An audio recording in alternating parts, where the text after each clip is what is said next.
So Tactile Knives MAGNACUT steel between 63 and 64 HRC has the best edge retention cut test results we've had on the channel so far for MAGNACUT. So I'm really happy to see them using their MAGNACUT steel between 63 and 64 on the new Archer.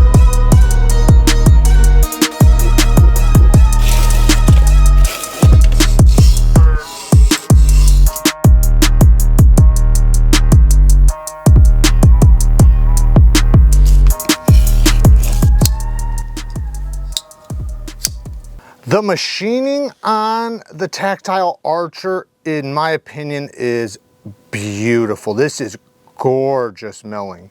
It not only does it offer a really nice texture in the hand, you know, hence tactile, it's definitely very tactile, but it kind of looks like a feather, the way the machining meets at the middle.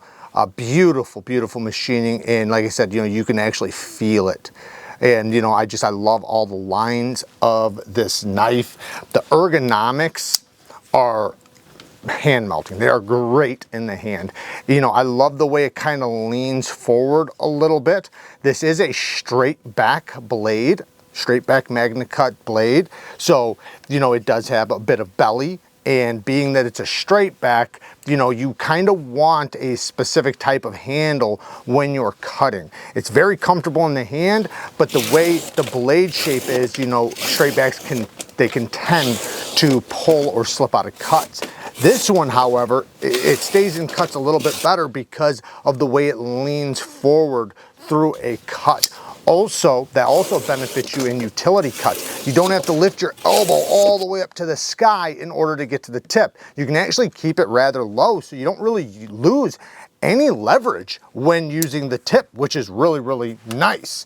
Now, the cutting performance on the blade, nice and thin blade. I love the blade stock thickness. You know, it's not mega thin, but it's thin and it's nice and slicey, and it gets down to a nice thinness behind the edge. So as far as the action goes, I thought, to be honest, you know, watching other people's channels, I thought they were kind of exaggerating a little bit, but this detent is tuned to perfection. This flipper tab, you know, one, it is higher than the center of the pivot, but because it cants down like that, you don't expect it to have such a snap to it. I mean, it almost feels unfailable. It's so perfectly tuned. And it's very enjoyable, the flipper tab. Then you have the reverse and thumb flick, which is equally as good, which I love because, you know, I love a good reverse flick and I hate when a flipper tab doesn't work well. And since both of these are just as good as the other one, it's a very satisfying action.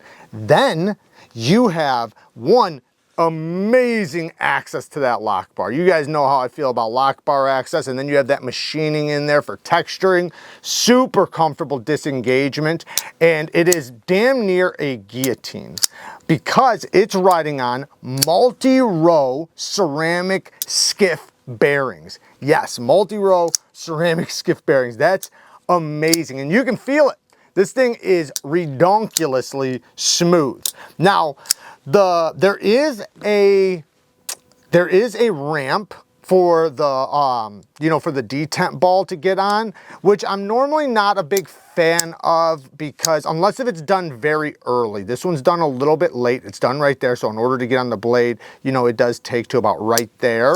But so you can drop it to your finger, but you also sometimes hit it. But here's the thing, when you do it, it's such a smooth transition, you almost don't notice it. Like, you can have it even before the ramp, and with the tiniest bit of encouragement, it'll just go right past it. So the ramp it's very, very smooth, and it winds up being much smoother than most companies' ramps, so it almost doesn't affect you.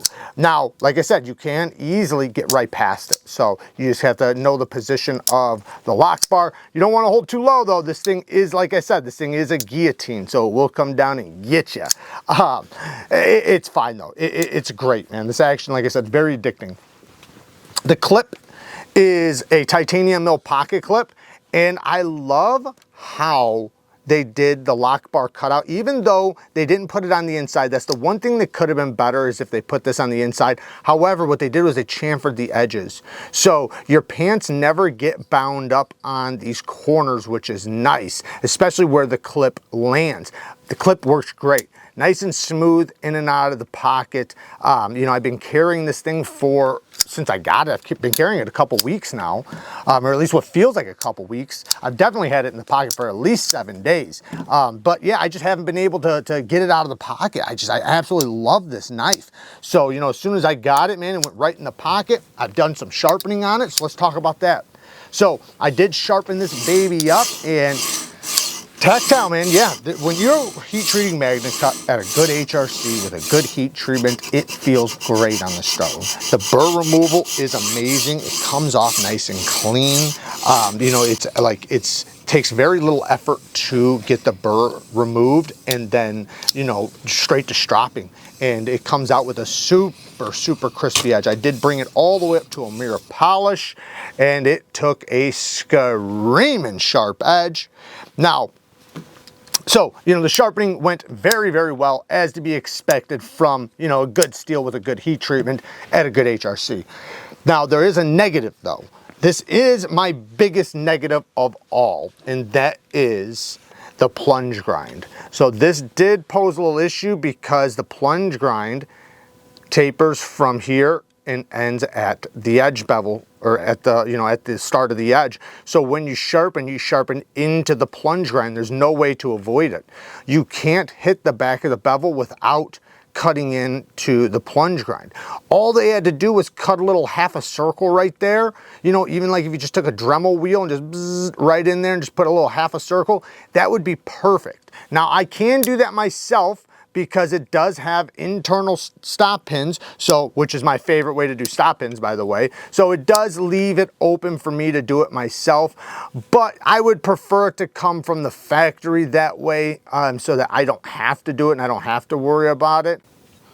So if you look at right here, right at the choil, when I'm past right there, I'm hitting the back right here in this thicker area, which is why the plunge grind is so important when sharpening, because now I'm not only hitting my stone, which could possibly chip it, but it's also lifting me up a little bit, but also it makes it to where it's going to grind into right there and be very difficult to avoid. So it will basically look messed up, it'll look damaged right there, because the edge will look beautiful, but then this will be ground into what will look like unintentionally, even though it's just impossible to avoid unless if there's clearance there.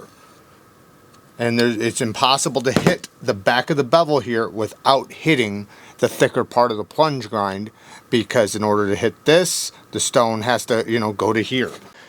So here is an example of a good choil and plunge grind that would have went well on this knife. There's a lot of different examples, but if you look, this is where the plunge grind begins, right where my nail is, and it ends right there. And look at it, it's far away from the edge bevel. It allows you to remove steel and have room between here and here while you're sharpening, because your stone is going to go right here when you're sharpening, so it will hit that. So this makes it move out of the way so that you have room to sharpen. If you look, this one ends at the plunge grind, so when I sharpen, the stone is going to hit this part. So you want to open that up. That's what a good choil looks like. It's not even about the choil, it's actually about the plunge grind. Where does the plunge grind end? Is it far away from the edge, or is it right next to the edge or hitting the edge? As far as any other negatives or nitpicks, I really don't have anything. You know, yeah, maybe the ramp could be moved, you know, back a little bit, or maybe just don't even have it there.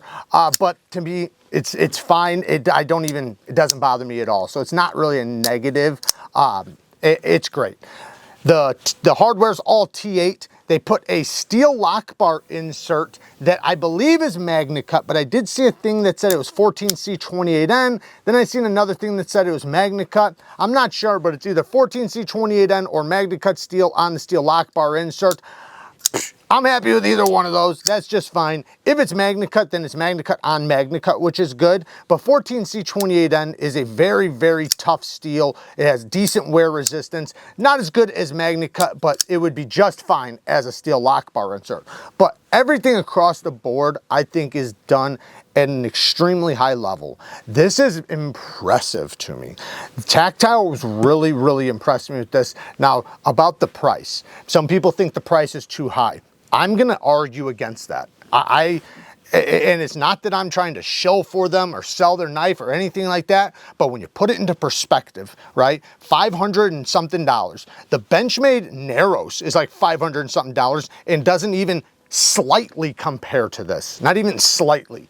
Number two, when you compare this to the realm it's in, you know, like when you put it in the categories of knives that you see it in my opinion, the Roosevelts, the Koenigs, things like that, because that's what it feels like to me. It feels like it belongs in that arena. So when you put that into perspective, it's 100% USA made.